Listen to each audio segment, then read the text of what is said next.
Florida Judiciary bill, what are your, how happy are you with it? This has been something you've been focusing on for a while. It's definitely an improvement over what we had.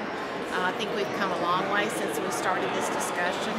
I think there is more accountability with the new body, more transparency, and hopefully people will be satisfied when they file a complaint with the Court of the Judiciary. How is it more accountable? I'm sorry? How is it more accountable? There's going to be more transparency as far as the report. One of the complaints that we had in the past is that the disciplinary counsel was making the sole decision on whether to dismiss a complaint. Right now, as the new law is written, he has to consult with the investigative panel.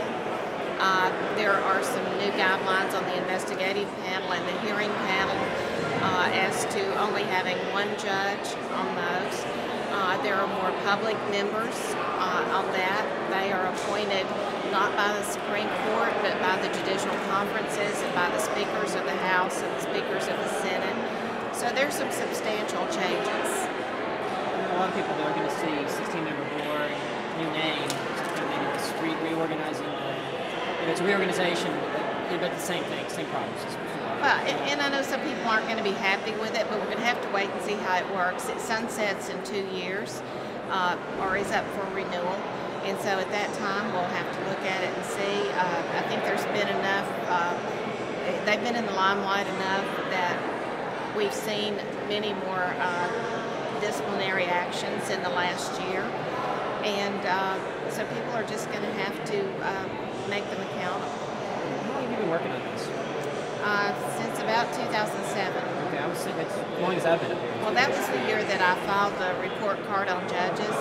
And as a result of that, I worked with the Administrative Office of the Courts, Libby Sykes, and a friend of mine, Judge John Wooten, with the Judicial Conference, and they actually put up on the website statistics on trial judges that gives us a little more information on how many cases they tried, how many were overturned by the appeal court, and why they were overturned. You can actually go to the appeal and read it.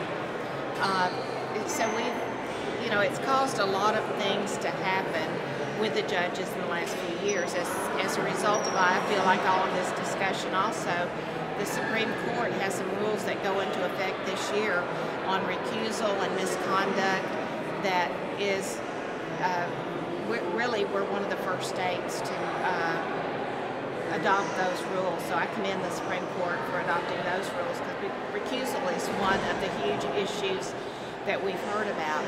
Also in this legislation that we passed today on this new Board of Ethics for judges, it actually names all of the things that you can file complaints on, recusal, where they should have recused themselves, unfairness in the courtroom.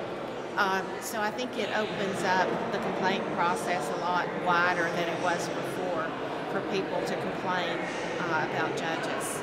Now, it was pretty important to you earlier in this process to have fewer judges sitting on this panel. Well, as I stated today, making laws appears like making sausage. It's not a pretty process. And in the end, you have what you have. This is what we have for right now. Like I said, it's good for 2 years, and then we'll review it and see if we need to go further. Second, you refer to it as the new body as the Court of Judiciary. I'm sorry. You did change the name, though, right? We did change the name. Make sure. I know I'm going to have to get out of that habit. Well, you know it a lot better than I do. That's why I just wanted to double check. So. And do you think this goes far enough? Well, I think that remains to be seen. Hopefully with all of the publicity that we've had on this, the judges, the attorneys, the lay people that are going to serve on this board will make sure that people are getting a fair shake when they complain about judges. And I think they know if they don't, these people are probably going to be contacting me, as they've been doing for the last few years. And all of the complaints that I've accumulated over these last few years, I have some that there are numerous complaints on the same judge. I'm going to be packaging those up with a letter to the new body and asking them to take a look at what I've accumulated. Because the new legislation says that they can actually receive complaints or you know, any other things that come to their attention by whatever means.